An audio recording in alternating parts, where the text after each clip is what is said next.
Assalamualaikum warahmatullahi wabarakatuh. Perkenalkan, nama saya Rairis Tugustina dari B3 PGSD Non-Reguler 2018. Di sini saya akan menyampaikan materi tentang pendidikan karakter. Pendidikan karakter merupakan usaha yang disengaja oleh seseorang atau orang tersebut agar memiliki nilai etika yang tinggi, misalnya dari mulai kepribadiannya, kemudian berakhlak mulia, dan lain sebagainya.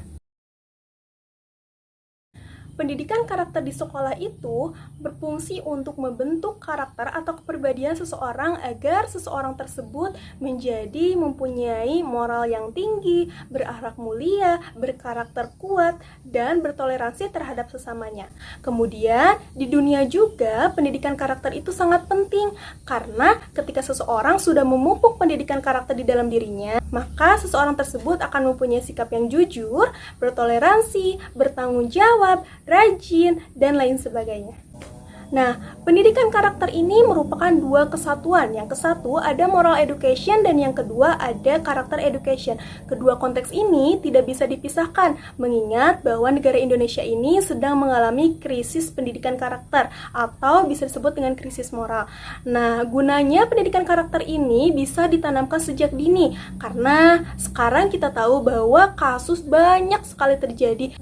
Misalnya, kasus yang sering terjadi pada sekolah dasar atau anak sekolah dasar itu adanya kekerasan, kemudian adanya bullying, kemudian adanya pornografi, kemudian ada pergaulan bebas, setelah itu bahkan banyak juga yang menyalahgunakan narkotika, padahal mereka masih usia dini. Menurut seorang ahli bernama Licona mengatakan bahwa pendidikan karakter itu ada 3 komponen. Yang pertama ada moral knowing, kemudian yang kedua ada feeling moral, kemudian yang ketiga ada moral behavior, di mana ketiga tersebut sangat erat kaitannya. Misalnya, karakter yang baik akan tumbuh dari pengetahuan tentang kebaikan, atau bisa disebut dengan knowing moral. Kemudian, rasa keinginan untuk berbuat baik itu muncul karena ada perasaan, atau bisa disebut dengan feeling moral. Kemudian, untuk melakukannya, pastinya berkaitan dengan moral behavior. Jadi, kesimpulan menurut Licona tersebut bahwa pendidikan karakter itu merupakan usaha yang disengaja oleh seseorang untuk membantu seseorang untuk memahami atau melakukan inti-inti dari moral tersebut. Kemudian, ketika kita mencari sumber-sumber lainnya, kita akan mendapatkan pendidikan karakter menurut Kamus Besar Psikologi. Nah, menurut psikologi, bahwa karakter itu bisa ditinjau oleh tolak etis atau moral, misalnya dalam kejujuran. Di dalam Kamus Pendidikan Psikologi, terdapat 18 butir untuk nilai pendidikan karakter. Contohnya, religius, kemudian ada gotong royong, kemudian bekerja sama, bertanggung jawab, disiplin, mandiri, demokratis, dan lain sebagainya.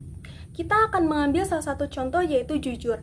Nah, ketika seseorang sudah memupuk kejujuran dalam dirinya, maka di kehidupan sehari-harinya pun dia tidak terlepas dari etika moral yang sudah berlaku. Karena dia sudah menanamkan kejujuran di dalam dirinya atau to be honest, setiap apa yang dilakukannya, maka ia senantiasa akan bertanggung jawab, berperilaku baik. Contohnya di dalam agama, ia akan mendekati perintahnya dan akan menjauhi larangannya. Dan ketika kita mencari info lagi tentang pendidikan karakter ini, pendidikan karakter juga bisa diartikan sebagai the deliberate act of all dimension of school life to foster optimal character development. Nah, di mana arti tersebut ketika individu sudah berkarakter baik, maka ia bisa mengambil keputusan dan mampu mempertanggungjawabkan segala perbuatannya. Ini sesuai dengan pasal 1 UU Sisdiknas tahun 2003, di mana amanah dari UU Sisdiknas tahun 2003 itu adalah membentuk insan yang cerdas, kemudian berakhlak mulia, dan berkarakter kuat. Dalam memahami karakter, kita jangan lupa bahwa ada 3 aspek yang penting dalam memahami pendidikan karakter.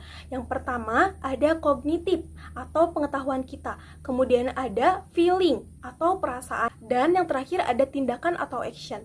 Dengan ketiga bekal ini, maka anak akan mempunyai kecerdasan dalam emosi, sehingga anak akan berhasil dalam menyongsong pendidikan di masa depan.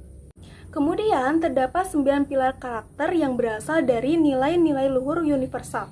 Misalnya yang ke-1, ada karakter cinta, tanah, dan segenap penciptanya. Kemudian yang kedua ada kemandirian dan tanggung jawab. Kemudian yang ketiga ada kejujuran, amanah, kemudian diplomatis. Dan yang keempat ada hormat dan santun. Kemudian yang kelima ada dermawan, suka gotong royong.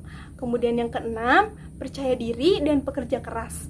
Kemudian yang ketujuh kepemimpinan dan keadilan. Kemudian yang kedelapan baik dan rendah hati. Dan yang kesembilan adanya toleransi. Kesembilan pilar tersebut diajarkan secara sistematis dan holistik, tentunya dengan metode. Yang kesatu ada knowing the good, kemudian feeling love the good, dan action the good. Sehingga tumbuh kesadaran bahwa ketika seseorang mau melakukan kebajikan karena ia mencintai dan dia mau melakukannya.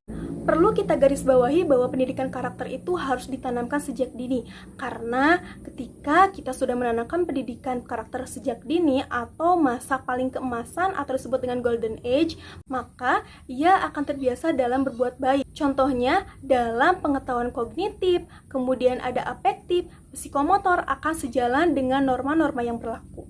Nah, maka di sini peran keluarga sangat penting untuk pendidikan karakter. Karena pendidikan karakter itu akan dipupuk oleh orang pertama yang ada di dekat mereka. Contohnya adalah keluarga. Kemudian yang kedua adalah peran guru. Peran guru di sini sangat penting karena kita tahu sejatinya guru itu adalah digugu dan ditiru. Nah, ketika kita melakukan perbuatan yang tidak baik, maka siswanya pun akan menirukan perbuatan tidak baik kita. Atau jika sebaliknya kita berbuat baik, maka anak tersebut akan mengikuti kita untuk berbuat baik. Jadi, keluarga adalah ujung tombak dalam kehidupan sehari-hari, tetapi jika di sekolah, guru sebagai ujung tombak di kelas yang mampu berhadapan langsung dengan siswa. Semua anggapan-anggapan tadi yang sudah disampaikan selaras dengan pembuktian-pembuktian yang sudah dilakukan oleh penelitian.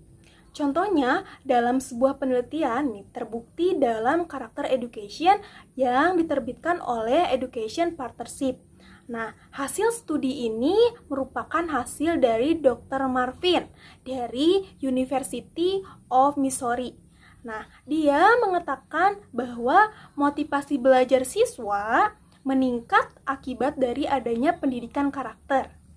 Kemudian ada juga dari Intelligence and School Success oleh Joseph. Nah, dia mengkomplikasikan hubungan kecerdasan emosi dengan keberhasilan seseorang. Jadi, bisa kita simpulkan bahwa pendidikan karakter itu sangat penting ya, karena pendidikan karakter itu akan meningkatkan motivasi belajar siswa. Pendidikan karakter juga bisa meningkatkan kecerdasan emosi sehingga akan adanya keberhasilan dalam belajar atau keberhasilan di masa depan. Contohnya, beberapa sekolah yang sudah menanamkan pendidikan karakter adalah Amerika Serikat, Cina, Jepang, Korea. Sehingga kita tahu banyak kita dengarkan bahwa orang-orang di dalam negeri tersebut cerdas dalam emosi, cerdas dalam pembelajaran, cerdas dalam berperilaku, dan lain sebagainya. Mungkin cukup sekian pemberitahuan mengenai pengenalan pendidikan karakter. Semoga bisa bermanfaat untuk yang menonton. Wassalamualaikum warahmatullahi wabarakatuh.